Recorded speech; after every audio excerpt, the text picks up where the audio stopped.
오늘 하나님께서 우리에게 주신 말씀 잠언 26장 13절 그리고 16절 함께 읽겠습니다. 잠언 26장 13절과 16절만 읽겠습니다. 13절 함께 읽겠습니다. 게으른 자는 길에 사자가 있다, 거리에 사자가 있다 하느니라. 16절 함께 읽겠습니다. 게으른 자는 사리에 맞게 대답하는 사람 일곱보다 자기를 지혜롭게 여기느니라. 아멘. 잠언 26장 13절부터 16절까지는 게으름에 대한 말씀입니다. 게으름에 대해서 성경에 이렇게 나오는 이유는, 게으름은 우리가 그냥 고치면 좀 더 좋은 어떤 그런 태도 정도가 아니라, 게으름은 지금 하나님의 성품과 다른 거예요. 다시 말해서 제가 죄에 대해서도 계속 중간중간 한 번씩 말씀을 드리는데, 죄는 뭐 도둑질하고 뭐 강도짓하고 살인을 하고 뭐 이게 죄가 아니에요.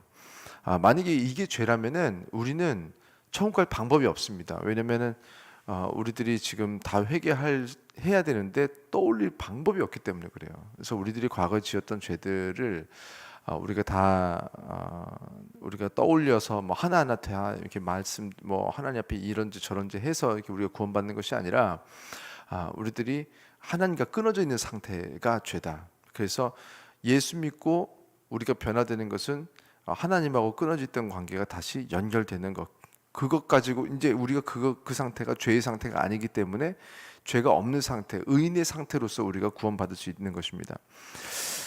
그래서 우리가 게으름은 그냥 뭐 좀 없어지면은 먹고 사는데 좀 좋고 뭐 이런 것이 아니라, 지금 하나님과 끊어져 있는 상태라는 것을 알려주시기 위해서 오늘 게으름이 성경에 나오는 거예요.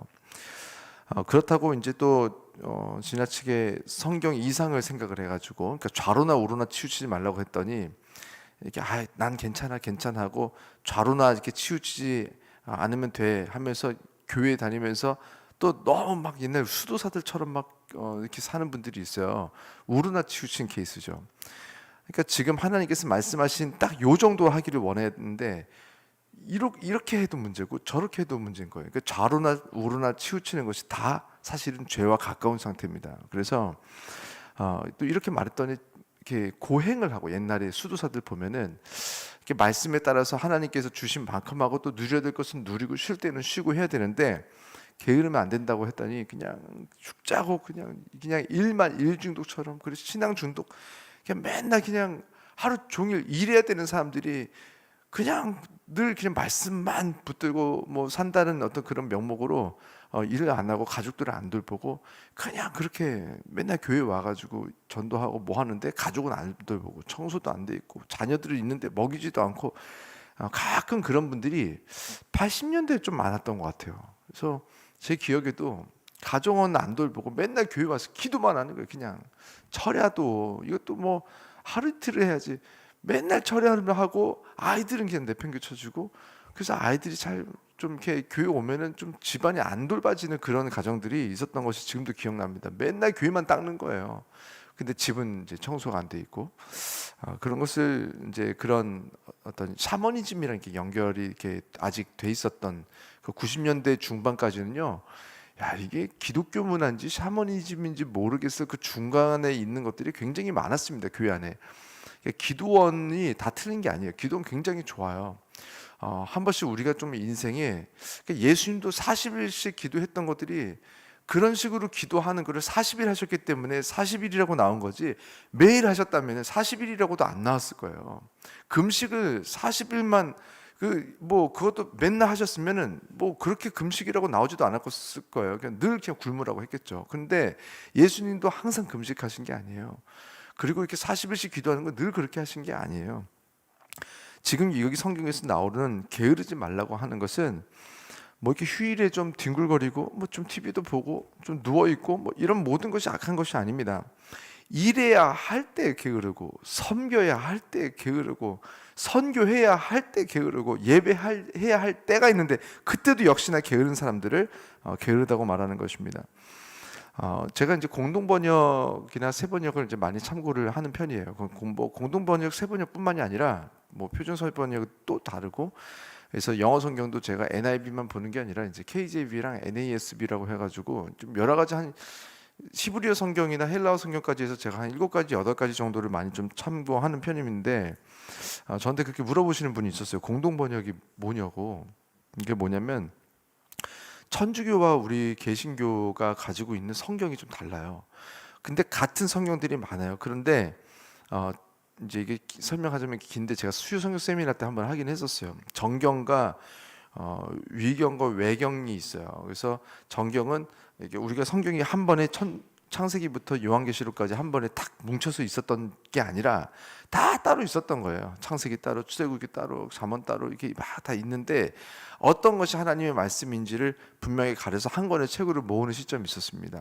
그래서 그때 분명하게 이것은 저자도 분명하고 하나님의 말씀이 분명하고 우리에게 주신 확실한 것들을 정경이라고 모았고 긴가민가한 것들을 외경으로 모았고 분명하게 이것은 아니다라고 하는 것을 위경으로 모아놨어요. 그래서 우리 개신교는 66권 정경만 지금 딱 모아놓은 것이 우리가 가지고 있는 성경이고 천주교는 정경과 외경까지 긴가 민거까지 해서 우리가 모르는 성경들이 뭐 있어요. 도마복음 이런 거 처음 들어보셨을 거예요. 그래서 그런 것들도 들어가 있는데 그게 지금 성경이 우리가 가지고 있는 정경과 부딪히는 부분들이 많이 나오거나 아니면은 저자가 확실하지 않은 경우 그런 경우 많은 경우 외경으로 들어가 있습니다. 그래서 우리는 외경을 보지 않아요. 근데 우리가 이 정경에 한해서 우리 개신교와 천주교가 같이 번역을 한 거예요. 학자들이 힘을 모아서 그거는 문제가 없겠죠, 전혀. 그렇게 해서 번역본을 낸 것이 공동 번역이고, 뭐 개역 한글, 개역 개정, 뭐 세번역 같이 이렇게 대한성서 공회에서 개신교 단독으로 이렇게 번역을 한 경우들이 있는데 이제 이런 경우 대한성서 공회에서만 번역을 한 것들 거긴 개신교 우리 단체입니다. 여기서 번역을 한 것이 이제 다른 것들입니다. 이제 공동 번역만 천주교랑 같이 했다라는 거. 그 정도 하면서 13절 같은 경우 제가 표준 세번역을 보면요 약간 다른 단어가 하나 나와요. 우리한테 없는 게 그게 뭐냐면 게으른 사람은 핑계 대기를 이렇게 나옵니다. 핑계 대기를 이 부분이 우리는 빠져 있죠. 핑계 대기를 길에 사자가 있다, 거리에 사자가 있다 한다. 게으른 사람들에게 나타나는 특징 중에 하나는 자기가 게으르고 싶은데 그 이유를 항상 잘 댄다는 거예요. 그러니까 그냥 게으르지 않고 이유를 대요. 이 이유, 저 이유, 저 핑계. 성경은 핑계라고 말하고 있어요. 물론 때에 따라서 이유와 사정이 있을 수 있죠. 그러나 잠깐 보면 모르지만 이렇게 한두 달만 만나도 이 사람이 진짜 이유와 사정이 있어서 이렇게 말하는지 아니면은 매사에 자꾸 이렇게 핑계를 대는 사람인지는 결국 사실은 뭐 하나님의 놀라운 지혜가 있지 않아도 우리 보통 압니다. 그러니까 아이들을 키우다 보더라도 이게 정말 이유가 있어서 말하는 아이가 있고 자꾸 이렇게 핑계 대는 것에 익숙한 아이들이 있고 그래서 이런 부분들은요 꼭 어른이 아니어도 아이들마저도 심지어 초등학교 자기들끼리 만나도 쟤는 늘 핑계 대는 애. 그걸 다 압니다. 근데 문제는 본인만 몰라요. 본인은 이유라고 말했지만 주변에서 그게 핑계라는 것도 알죠. 우리가 만약에 이런 태도로 살고 있어서 하나님께서 이렇게 오늘 들춰내 주셔도 사실은 크게 낙심할 건 아닙니다. 왜냐하면 하나님께서 주시는 말씀은 항상 지혜의 말씀이고 사랑의 말씀이기 때문에 우리가 변화돼서 새로워지길 원하시는 그런 아버지의 바람을 말씀하시는 거고 그래서 우리가 이대로 변화되고 나아지면 되는 거죠. 공동 번역에서 이제 16절을 보면요. 제가 13절과 16절을 가져왔는데 14, 15절은 이제 13절에 잘 붙여서 사실 부드럽게 이해할 수 있는 부분이지만 16절은 조금 해석이 좀 필요해요. 공동 번역으로 제가 읽어드리면 그렇습니다. 거만한 사람은 재치 있게 대답하는 사람 7보다 자기가 더 잘났다고 생각한다. 뭐 이렇게 나왔어요. 자기가 더 잘났다고 생각한다 이렇게 했는데 잘나고 안 잘나고를 지금 말하자는 게 아니에요. 좀 잘나면 어떻고 안 잘나면 어때요? 하나님께서 이렇게 꽃도요 똑같은 꽃도 하나는 해바라기가 크고 하나는 조금 작은 해바라기가 있어요. 전혀 문제가 없어요. 나무도요 어떤 건 크고요 어떤 건 좀 작은 나무가 있는데 다 필요하고요.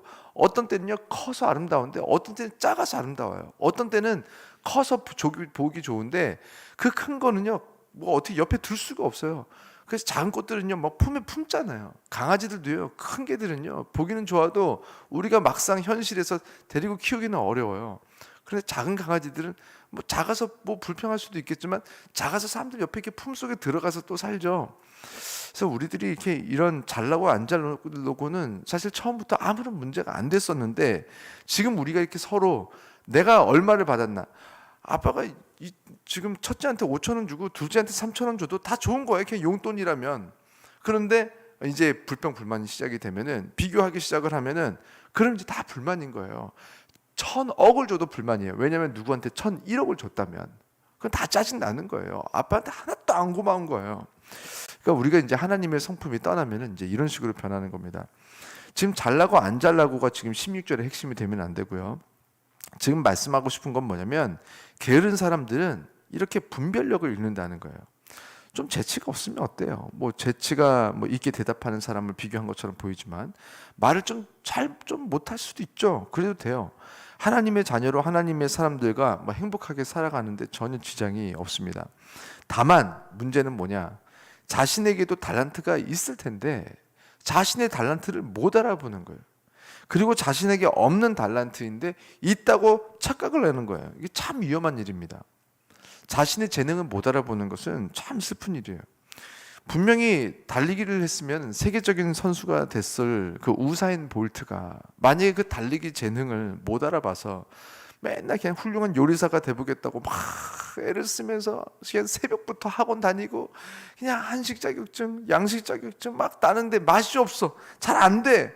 평생에 그냥 요리사 그냥 붙들고 그냥 우사인 볼트가 그렇게 죽으면 얼마나 안타까워요. 정말 이렇게 조금은 습한 데 있으면 잘 자랐을 아이들, 그런 꽃들, 그리고 좀 건조한 데 있으면 정말 멋있게 컸을 선인장이 맨날 비 오는 데 가가지고 그냥 쭈그렁이 돼가지고 그냥 그렇게 죽는 거 얼마나 안타까워요. 근데 사막에 가면은 큰 그 선인장들이 얼마나 또 멋있게 보입니까? 사람들이 또 사잖아요, 그 선인장을. 우리의 재능의 위치를 알아볼 수 있도록 하나님께서 주시는 지혜가 있으려면 우리는 게으름에서 빨리 도망가야 된다는 거예요. 뭐 쉽게 생각할 수 있는, 상상할 수 있는 부분 중에 하나는, 이렇게 게으르지 않는 사람들은 자기가 일해야 될 때 일만 꾸준하게 성실하게 하더라도 자신의 재능이 있는지 없는지를 알아본다라는 거죠. 해봤으니까. 해봤는데 잘 안 돼. 그럼 또 다른 걸 해보면 되는 거예요. 그러면서 찾아가는 거죠. 우사인 볼트가 뭐 처음부터 달리기만 했겠어요. 재능이 있는 친구들이 뭐 빨리 발견이 되면 좋죠. 그런데 사실 그렇지 못한 경우가 대부분입니다. 근데 성실하면요, 게으르지 않으면 이것저것 많이 해보게 된다는 거예요. 사람은, 왜냐면 하나님께서 그런 성품을 우리 안에 넣어주셔서 자꾸 자기도 궁금한 거예요. 내가 뭘 잘할 수 있을까? 그래서 이것저것 해보고 저것도 해보고, 그렇게 게으르지 않게 살아가면 하나님께서 주신 지혜를 통하여서 우리 재능을 알아보고, 그래서 우리가 16절에 있는 말씀처럼 정말 거만한 사람이 되지 않고 재치 있게 대답하는 사람, 뭐 이것보다 자기가 더 잘났다고 생각한다, 그렇지 않은데 자기의 상황 파악을 할 수 있는 그런 상황을 주신다는 거죠. 자, 그리고 이미 자신을 지혜롭게 여긴데요, 그거는 그 바로 직전에 나왔던 12절 말씀, 네가 스스로 지혜롭게 여기는 자를 보느냐? 그보다 미련한 자에게 오히려 희망이 있다. 하나님께서 이 사람에게 희망을 주고 싶지 않은 거예요. 그래서 그냥 미련한 사람만 얘기한 것이 아니라 게으른 사람이 이 미련한 사람이 연장선이다라는 것을 말씀하시는 겁니다. 그래서 이 부분을 같이 기억을 해서 우리가 좀 보면 좋을 것 같고요. 오늘 17절까지 좀 봐도 될 것 같아요. 자, 17절 말씀 우리 한 목소리로 읽겠습니다. 길로 지나가다가 자기와 상관없는 다툼을 간섭하는 자는 개의 귀를 잡는 자와 같으니라. 아멘. 이 말도 오해하면 안 돼요. 이게 지금 잠언의 요 말씀과 비슷한 말씀들이 여러 번 나오거든요. 자칫 오해하면 남들이 어떻게 되든 말든, 남들이 싸울 때, 남들이 문제가 있을 때 이렇게 상관하지 말라는 말씀처럼 그렇게 해석을 하시는 성도님들 제가 많이 봤습니다. 본의 아니게. 소위 말하는 오지랖 하지 마라. 오지랖. 만약에 지금 이렇게 남들이 어떻게 되든 말든 다 상관없고 나나 쳐다보고 살아라 라는 말씀처럼 오지랖을 문제를 삼을 것 같으면, 그렇다면 예수님은 시대 최고의 오지랖파였습니다. 간음한 여자가 당시 법에 의해서 진짜 간음을 했고, 진짜로 안 한 게 아니라 진짜 해서 돌에 맞아 죽고 있는데 무슨 상관이에요. 당시 욕심쟁이, 거짓말쟁이, 도둑놈의 이 삭개오가 나무 위에 올라가서 자신을 쳐다보든 말든 무슨 상관이에요. 남들한테 욕을 먹든 말든 진짜 나쁘게 했잖아요. 그냥 지나가면 되지. 근데 가서 굳이 불러, 삭개오야 뭐 내려와서 내가 오늘 너네 집에 유하겠다, 다 참견하고 그 사람 굳이 좋게 만들고, 이 사람 먹고 사는 부자잖아요. 가난하고 어려운 사람들, 죄를 안 지었는데 오해를 받고 사람들한테 핍박을 받는 사람들을 구원해도 바쁠 텐데, 지금 이 사람은 잘 먹고 잘 사는 사람들인데 예수님은 왜 이렇게 오지랖인 거예요? 다 참견하는 것 같아요. 17절 말씀은요, 고통을 당하고 어려움을 당하고 또 어떤 사람들은 죄를 짓고 악하고 그래서 구원이 필요한 그 사람들을 다 모른 척하라는 말씀이 아닙니다. 지금 17절 말씀이 16절에 이어서 나온 거잖아요. 지금 이 사람이 자신을 16절처럼 지혜롭게 생각하는 거예요, 자신을. 그래서 17절을 보니까 누가 다투고 있으면 그걸 못 지나쳐요. 왜냐면 나는 답이 있거든. 그래서 다툼을 말리지 말라는 게 아니에요. 내가 지혜 있는 사람인 줄 착각하고 여기저기 껴서 자꾸 답을 주는 사람들이 있어요. 재판을 해주는 사람들. 야, 내가 들어보니까 네가 잘못했네, 당신이 잘못했네, 저 사람이 잘못했네, 누가 맞네, 막 이런 사람들. 자기 지혜가 너무 대단한 거예요. 그러면 17절대로 개의 귀를 잡는 자와 같다. 개의 귀를 잡으면 개가 가만히 있나요? 물죠. 겸손하게 하나님의 지혜를 가지고 우리는 다투는 사람들을 화평하게 했어야 됐던 건 맞아요. 성령의 열매가 사랑, 희락, 화평 아니죠. 사랑, 희락, 화평, 오래 참음, 자비, 양성, 충성, 온유죄. 화평이 심지어 좀 앞쪽에 나와요. 마태복음에 나오는 팔복 중에 화평하게 하는 자는 심지어 하나님의 아들이라 일컬음을 받는다고 했어요. 화평하게 하는 자. 나나 화평하고 나나 화목한 것이 아니라 심지어 주변 사람들을 화평하게 하고 화목하게 하는 것에 대해서 하나님의 아들이라 일컬음을 받는다. 믿음으로 하나님의 자녀가 되면요, 그냥 나나 잘 사는 것이 아니라 주변 사람들을 화평하게 하고 화목하게 하는 데 관심이 있어요. 그리고 심지어 그 능력이 주어져요. 여러분, 우리가 화목하게 하는 건요, 누구에게 필요합니까? 다투는 사람들에게 필요한 거예요. 안 다투는데 화목하게 하는 능력이 왜 필요하겠어요? 우리만 가면 다투던 사람들이 이렇게 좀 부드러워지고 마음에 좀 가라앉고 좀 위로가 되고 좀 힘이 되는 사람이 있고, 그러니까 누구만 끼면요, 이게 불난 집에 기름을 붓는 사람들이 꼭 있어요. 어디를 가도 싸우는데 그 싸움을 더 크게 만드는 사람들. 왜 그런가? 지혜가 없는 사람들이기 때문이라는 거예요. 근데 왜 이런 지혜가 없느냐? 이것이 게으름에서도 이게 연장선에서 이런 화평하게 하지 못하는, 거만하게 되는 이런 역사들이 있다라는 거예요. 하나님께서는 이렇게 겸손한 사람, 화평하게 하는 사람, 게으르지 않고 성실한 사람, 때에 따라 쉴 줄도 알아야 하지만 일하는 때가 되면 또 그때는 성실하게 일할 줄 아는 사람. 우리가 볼 수 있는 하나님의 메시지, 하나님께서 주시는 뜻, 사인을 가장 쉽게 알 수 있는 것이 사실은 이 해와 달입니다. 창세기 1장에서 하나님께서 이 세상을 창조하실 때 여럿째 달과 성운들을 만들면서 하늘에 있는 것들을 통해서 사인을 주시겠다고 말했어요. 그 영어 성경에 보면은 사인을 위한 것이라고 말했습니다. 그래서 동방 박사들은 별을 잘 본 거예요.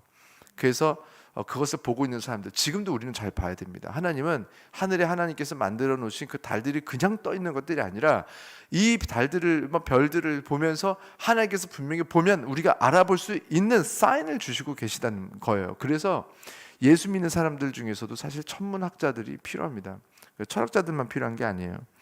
그래서 우리가 이렇게 잘 봐야 되는데, 그 중에 제일 쉬운 게 뭐냐면은 이 해가 떨어지면은 자라는 사인이고, 또 해가 뜨면은 이제 일어나서 일하라는 사인인데, 이제 이대로 요즘 아이들이 이제 막 그대로 살지 않죠. 막 그냥 완전히 게임을 그냥 밤새도록 하고, 그리고 나서 낮에 1시, 2시까지 자고 막 그런 친구들, 제가 청년부를 오래 하다 보니까 생각보다 많아요. 생각보다 이게 완전히 그냥 뒤집어져. 그러면서 그걸 뭐라고 말하냐면 문화래요. 요즘 그렇대요. 요즘 세대는 또 그렇대요. 그러니까 이게 지금 오늘 성경에 딱 나오는 핑계라는 것입니다. 이게 핑계를 대는 거예요. 핑계 맞아요. 이유처럼 보이지만 하나님 앞에서 보았을 때 이것이 핑계인지 아닌지를 물어봐야 돼요. 이것이 자기 친구들끼리 말했을 때 이유가 될 수도 있어요. 이게 우리 문화잖아. 맞아. 우리 문화야. 자기들끼리는 이게 이유가 되고 사정이 될 수도 있어요. 하나님이 빠져 있을 때는. 근데 이것이 하나님 앞에서 하나님께, 하나님 제가 지금 오늘 이렇게 자고 이렇게 앉은 이유는 이것이 문화지 않습니까? 라고 했을 때 이것이 핑계라면 이것은 핑계라는 거예요.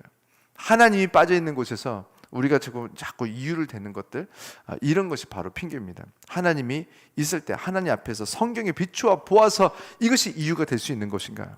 아니면 핑계인가? 우리가 성경을 기준으로 삼는 사람들, 결국 그 사람들이 오늘 잠언 전체에서 말하고 있는 지혜에 있는 사람들입니다. 지금 우리는 솔로몬이 받은 그 지혜를 그대로 여기서 다 보고 있잖아요. 얼마나 큰 축복이에요. 야, 솔로몬은 지혜를 받았구나. 하나님, 저에게도 지혜를 주세요. 지혜를 주세요. 지혜를 주세요. 그래서 응답받은 게 뭐냐면 이 성경입니다. 지금 하나님께서 우리에게 지혜를 주신 거예요. 우리 모두에게 임의를 지혜를 주셨고, 하나님 지혜 주세요. 그러면 갑자기 뭐 이렇게 걸어가다가 뭔가 하늘이 막 열리고 막 이런 것이 아니라 이미 하나님께서 알려주신 지혜 말씀들. 사실은요, 지혜는 별게 아니었어요. 우리가 보통 지혜라고 하면은 남들은 아무도 모르는, 나만 뭔가 보는 눈들이 막 활짝활짝 열리는, 사실은 약간 샤머니즘에서 떠나지를 못해요.